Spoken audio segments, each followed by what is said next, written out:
चीजें नहीं है कि जो हमारी जरूरियात हैं। हमारा एयरपोर्ट बंद है, हमारा पीए का ऑफिस बंद है, हमारे रेलवे लाइन पे रोज हादसे होते हैं, हमारे रेलवे लाइन पे बम फटते हैं। लेकिन जो 3.5 महीने में जो रेलवे पीछे गई है, जो एयरलाइन पीछे गई है, उसका कोई जवाब देने वाला नहीं है। और लोग यहाँ मिनिस्टर सर मौजूद नहीं है। मैं इनके रवैये के खिलाफ, इनके बातों के खिलाफ वॉकआउट करता हूं और ये बता के जा रहा हूं कि इनके होते हुए ना असेंबली चल सकती है, ना हुकूमत चल सकती है। जनाब स्पीकर, एक और बात, इस तरह के लोग हमें इस तरह के जवाब देंगे, यहाँ से हम उस तरफ बैठने में देर नहीं लगाएंगे।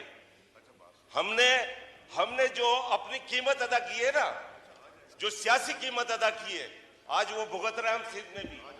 अरे ये समझते नहीं है लोगों को, जरा सी एक हकीर चीज के ऊपर क्या जवाब दिए इन्होंने, लानत भेजते हैं। थैंक यू, आपका पॉइंट आ गया। Thank you. जब पीटीआई के साथ थे